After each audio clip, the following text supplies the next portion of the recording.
ज्योतिर्मय media house सविनय सादर करत आहे श्री अरविंद आणि श्री माताजी यांच्या तत्वज्ञानावर आधारित एक चिंतन, पूर्णयोगाचे अंतरंग.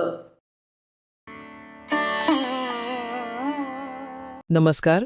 आजच्या आपल्या सखोल चर्चेत आपलं स्वागत आहे. आज आपण एका खूप महत्त्वाच्या विचारावर बोलणार आहोत.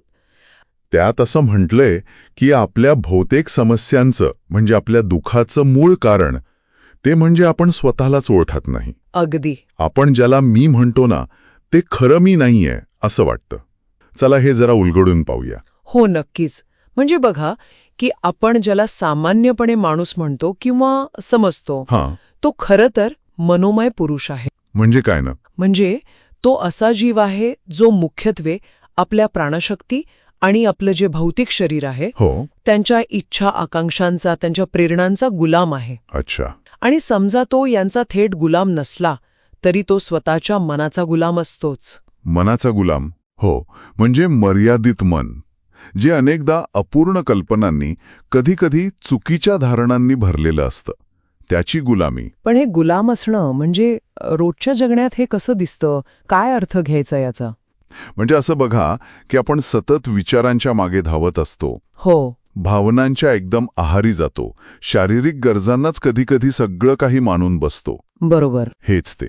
याचा अर्थ असा की आपल्या कृती, आपल्या भावना, आपले विचार हे आपल्या खऱ्या नियंत्रणात नसतात. म्हणजे बाह्य गोष्टींवर अवलंबून असतात. हो. बाह्य परिस्थिती किंवा आपल्या आतून ज्या तात्कालिक प्रेरणा येतात त्यांनी ते चालतात. आपण आपल्या प्रकृतीचे म्हणजे आपला जो मूळ स्वभाव धर्म आहे किंवा निसर्गाच्या शक्ती आहेत त्यांच्या हातलं एक साधन बनून राहतो. कळसूत्री बाहुलीसारखे झालो की मग. अगदी तसंच. आणि म्हणूनच या मर्यादित ओळखीच्या, या मीपणाच्या पलीकडे जाणं गरजेचं आहे. आणि इथेच खरी गंमत सुरू होते, नाही का? बरोबर. कारण त्या मन, प्राण आणि शरीराच्या पडद्यामागे एक खरा स्व दडलेला आहे. अगदी. आणि मग आध्यात्मिक होणं किंवा दिव्य बनणं, सुपरमॅन. हो, सुपरमॅन, ते बनणं म्हणजे हा खरा स्व शोधणं आणि तोच बनणं. बरोबर. पण इथे एक गोष्ट लक्षात घ्यायला हवी. हा अतिमानव शब्द ऐकून कोणी गैरसमज करून घेऊ नये. म्हणजे याचा अर्थ काहीतरी बाह्य शक्ती मिळवणं किंवा जगातला तो कॉमिक्समधला सुपरमॅन बनणं असा नाहीये. अच्छा. अतिमानव म्हणजे अशी व्यक्ती जी मानसिक पातळीच्याही वर गेलेली आहे. जी व्यक्ती आपल्या मन, प्राण आणि शरीराची गुलाम नाहीये, उलट त्यांची स्वामी बनली आहे. जणू काही आपण आपल्या अस्तित्वाच्या गाडीचे चालक झालो आहोत, नुसते प्रवासी नाही राहिलो. अरे वा. म्हणजे ही तर खूप मोठी उलथापालट झाली. हे फक्त विचार बदलण्यापुरतं नाहीये. नाही, मुळीच नाही.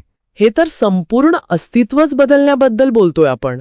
गुलामीतून मुक्ततेकडे जाणं हे तर स्पष्ट आहे. हो. पण पुढे जे म्हटलंय, विभक्ततेतून एकत्वाकडे, मृत्यूच्या छायेतून अमरत्वाकडे, अंधारातून प्रकाशाकडे, दुःख शोकातून पूर्ण आनंदात आणि दुर्बलतेतून शक्ती सामर्थ्याकडे जाणं, हे किती व्यापक परिवर्तन आहे. निश्चितच हे परिवर्तन म्हणजे काय म्हणतात त्याला, अगदी सर्व स्तरांवरच आहे.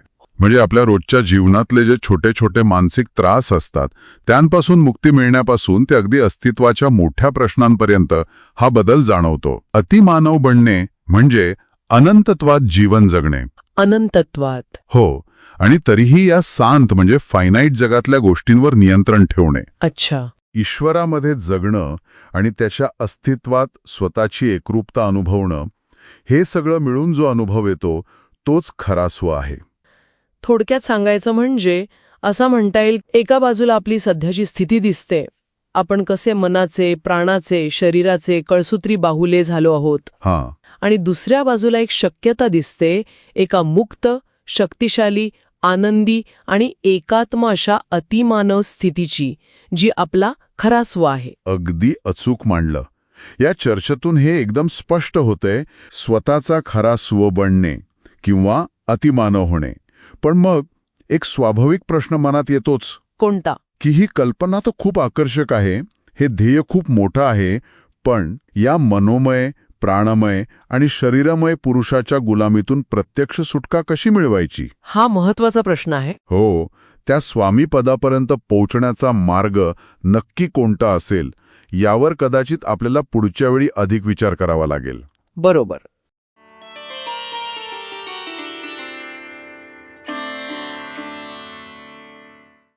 धन्यवाद.